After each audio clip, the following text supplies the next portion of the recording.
up, everybody? Keith, aka Gator Guy 231. It is Tuesday, July 21st. We have two massive EPL games for real life implications and really two solid showdown slates. The 1 p.m. City slate is about half the size as the 3:15 Arsenal versus Villa slate. But if I'm honest, I prefer it that way because the second game to me is so much more interesting from a DFS perspective. A lot of leverage, ownerships we can leverage, and just a lot of ways we can attack it. So I'm really excited for today's slate. So as I said, these games are massive for the relegation table. You know, City can't win the league. They're already qualified for Champions League, so they're really playing for nothing. But they're City, right? Like, they're the most talented team in the EPL, and that's coming from a Liverpool fan. Like, you look up and down City's roster and you go, holy crap, like, this is insane, the talent level on that squad. So even though they're playing for nothing, they're still that good. The second game, Arsenal and Villa. Arsenal's playing great, beat City on the weekend to go to the FA Cup final. But, you know, that is now the main focus, right? They want to win the FA Cup. They are like 10th, I think it's 10th in the table. I'll look here in a second. But they're 10th in the EPL table. They're going nowhere. They can't qualify for Europe outside of winning the FA Cup. I think gets them like a Europa, like, play-in game type of thing. But all the focus is there. Like, this game means nothing for them. Then on the flip side, Watford, who faces City coming up. And let me actually just pull up the odds as I go over this. That's probably easy for everybody to visualize because I'm just almost probably a little too pumped for like all the stuff that this means, not only for DFS, but for real life. So we talk about Watford, like 2 games left. They are safe in the relegation table, and they sack Nigel Pearson. They fire their manager. I have no idea, like, what he said to the owner, what he did. Like, they aren't playing great, but, like, that's why they're 17th in the table, right? Like, and he, you know, took them, I think they were 20th in the table when he took over. They're 17th. They fire him with 2 games left. Not safe at all before the City game. Like, you can't even make this shit up. And they have to get a point. They have to get a point here. So I have no idea what tactics to expect. Like, if I was the manager, I would just bunker literally I would put 10 guys behind the ball, and just pray that City overcommits and hit Sarr on the counter. I'll be going over that soon. But, like, it's just insane to me. So Watford must win. They are I'm going to pull it up. But they're 17th in the table. They are on 34 points. Villa, who we'll talk to in a minute, is on 31, 2 games to go. This is the relegation battle. Bournemouth is also on 31, but they only have 1 game to go. So, like, whoever scores a point, if either one of these teams win, if Watford wins or Villa wins, like, they're in the driver's seat to avoid relegation. And I mean, I don't know the number, like, just for people to understand, going down to the Championship versus staying up in the Premier League is about $100 million difference just on revenue. And then you got to sell off half your players. A lot of your top players have clauses in their contract that says, if I'm not in the Premier League, I can get out of my contract and go somewhere else. So you got to sell off players. Your wage bill has to be cut because what you're making in the Premier League is nowhere near what you're making in the Championship. So you can't afford half your players. It's just, it can kill a club. Like, Leeds United is one of the bigger clubs in England, and they are making their first return to the Premier League for, I think it's 17 years. I'm sure somebody will correct me. I want to say it's like 2003, 2004, but, like, that was a massive club, and they went on the Championship, and it took 17 years. So, like, to try to explain how important this is just, it's beyond, like, my ability to do it.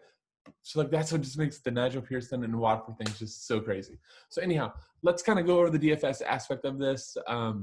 God, it's just going to be a great day of football. So let's just talk about what we could see. I'm not going to really talk about, like, every single player as much as I normally do, because I think more importantly is just, like, what could be happening with lineups, what you need to do, and then just maybe some game theory plays. So let's talk about the City side. The first person that you're going to be looking at to see if he's in is Kevin De Bruyne. If Kevin De Bruyne does not play, because here's the thing. They just played Saturday. You know, it's Tuesday. I mean, City, all their eggs are officially going to be in the Champions League basket. So if Pep wants to just rest these guys, like, and wait for Europe to start, I have no, you can't have a problem with it, right? Like, what does this stuff mean to them? It doesn't mean much. So if Kevin De Bruyne is in, though, it doesn't matter like what you think of like storylines or that you play him. He is the god of EPL DFS. So he just a lock and load.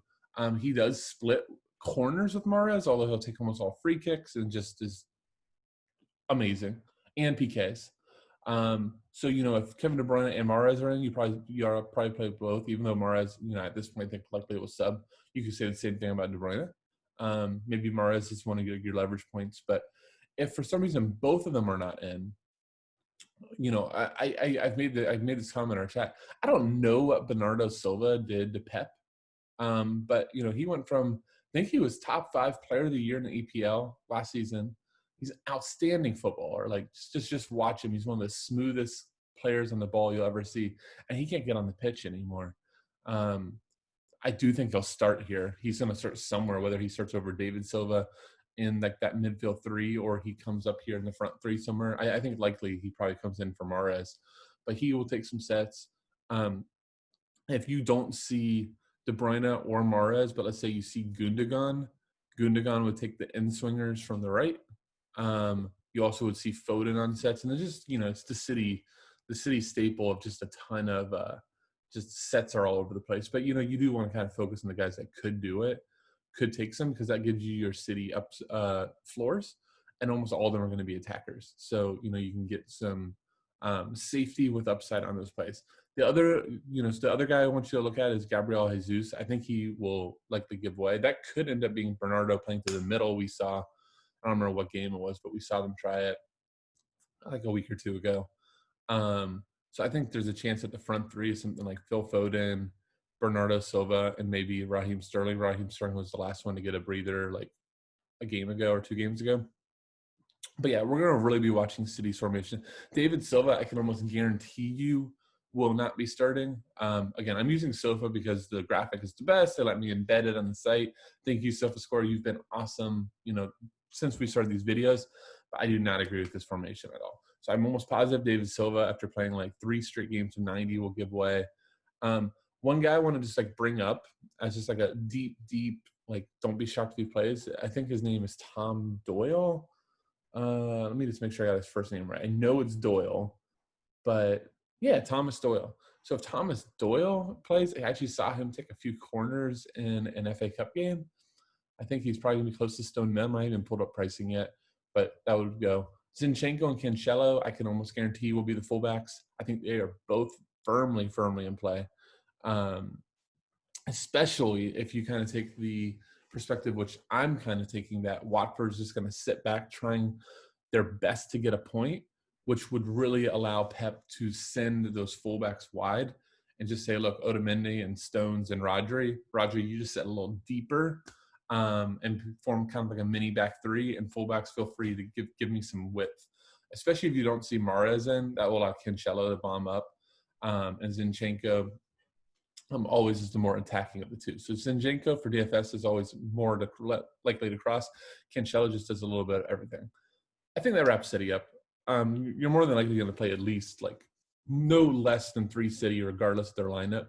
And you could, I think, more often than not, we're going to see like 5-1 stacks, even though Watford has everything to play for. Last little point, we did see last time that City played kind of a backup lineup versus Bournemouth. I want to say it was like Wednesday. They did struggle, especially defensively. Like Diego Rico even threw in 14 crosses. So it's not outside the realm if we don't see like City's A squad, which I don't think we'll see, for Watford to at least have some DFS peripheral value. So for Watford, we have no idea what to expect tactically with Pearson sacked. That said, I think there's a good chance that I'm trying to think of the right way to say this. I don't know how important sets are going to be. Sets with Watford are always less important. Will Hughes is the predominant taker. The good thing with Will Hughes is he does a lot of foul drawing, a lot of tackles. He does a lot of defensive work in addition to some sets that gives him some value. I don't know if you have to play him, though, okay? I think if I, am looking for Watford, I'm more looking for, like, who's going to get a counterattacking goal. And when I still have nightmares about what Ismail Assar did to Liverpool. So he would probably be my top Watford play, depending on how builds end up winding up with City. Because of his speed, we saw Adama Traore absolutely destroy City in a similar type of game. Like, if Watford's smart, I don't even know who's Watford's manager is now. It is Hayden Mullins. I have no clue who Hayden Mullins is. But if Hayden was smart, he would look at what Wolves did to City earlier this season and how Nuno actually sets up and beats these top squads, just sitting deep and having his guys ready on the counter. Ismail Assar absolutely has game-busting speed to kill it on the counter. You could also, potentially see like something like a PK where Troy Deeney would take those. Danny Welbeck also has that speed. So if you just want to go for like the speed counter, Welbeck and Sarr make a lot of sense. I don't think I care too much about fullbacks, like crossing. So if Kiko, Mariappa, or Messina, whoever starts, they're just there. I think that Watford's probably right here with Mariappa coming in, very defensive-minded guy. Just if you see him out here, he's a natural center back. So even though he's out here playing fullback, he won't be getting forward. Only other thing I want to note is if you do see Hughes and Chabaloa would split. For some reason, you didn't see Hughes in. I can't imagine that. So, he's arguably their second best player to Sarr, but Chabaloa would take all of them. Tom Cleverley is the other taker. I didn't put Chabaloa because I didn't even think that he'd be in, but he should be here too. He would technically be on a split. Game theory aspects. So I think probably the player there's 3 Arsenal Watford guys I'm very intrigued by. Ismail Assar because of the counterattacking goal. Danny Welbeck because of the counterattacking goal. Both of those guys are absolutely very fast. Sarr more so than Welbeck, but I got reminded of Welbeck's speed versus West Ham. I want to say it was Agbana should have had a penalty, but Danny Welbeck still can run. And then I think Ben Foster. Ben Foster, I think, has slate busting potential. I will 100% be running a Ben Foster captain line, potentially with 5 City, maybe 4. Maybe do like Ben Foster and Ismail Assar with 4 City accumulators, not the striker, whoever starts the striker, but like set pieces and fullbacks. I think that's really interesting.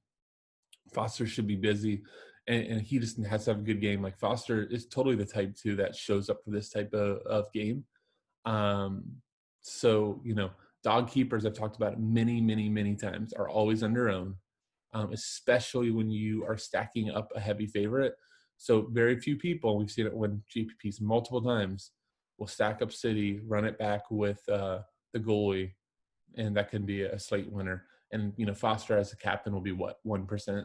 So he might be like not even 20% owned and then 1% owned at the captain spot. So Watford City, there you go.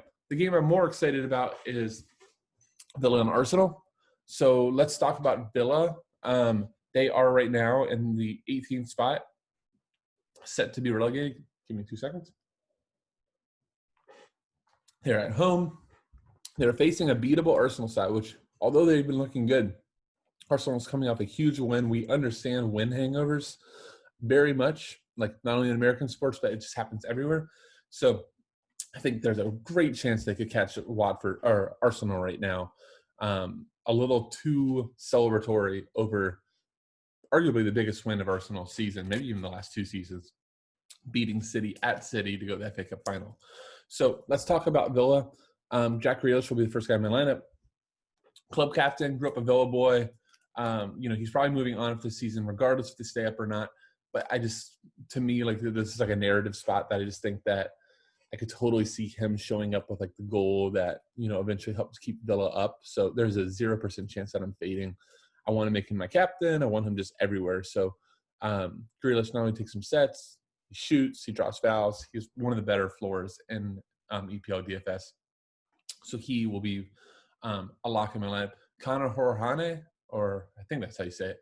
Anyhow, takes the majority of the Villa set pieces when on. I do think Villa has to push for the win here. I don't think 1 point is good enough. They have to go for 3. So I think we're going to see the offensive Villa lineup out, which would include Horhane. It takes away pretty much any share of sets for John McGinn.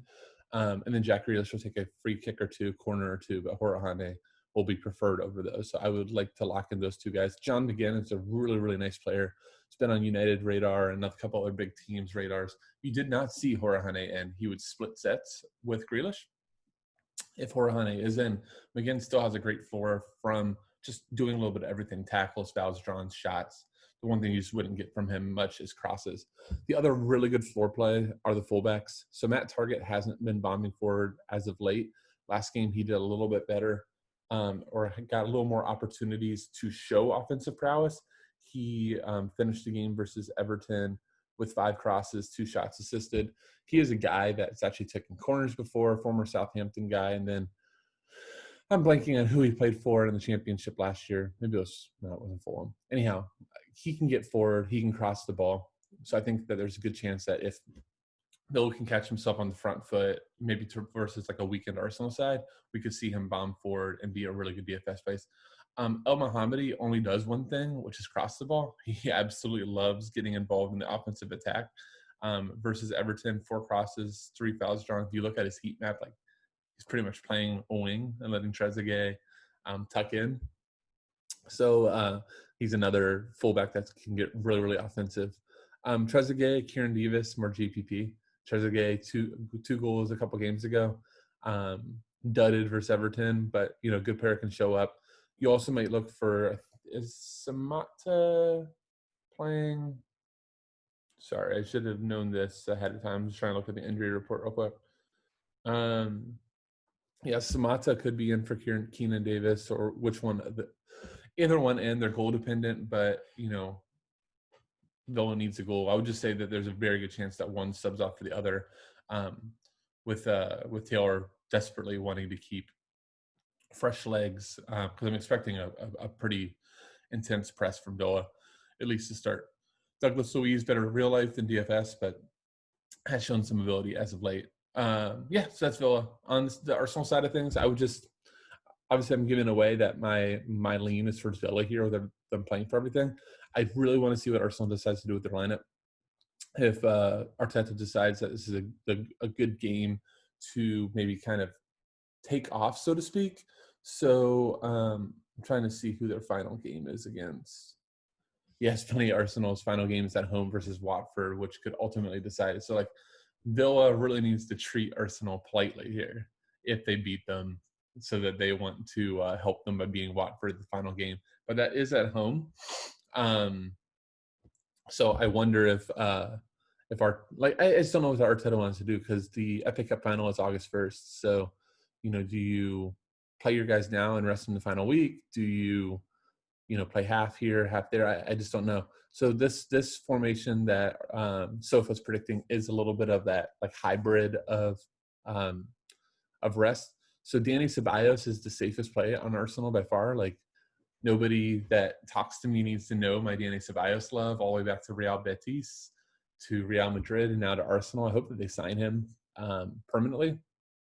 But just so smooth on the ball, takes a lot of set pieces, just a great midfield talent. So if he's in, he's probably going to be my first Arsenal piece in.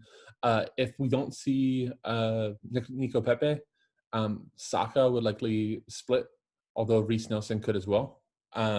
I like Saka more as a player than Reece Nelson, especially if he plays like a wingback. Very good chance, too, we could see Saka over here, because Arteta seems like to put the left-footed right wingers there. Like, that's where Pepe plays.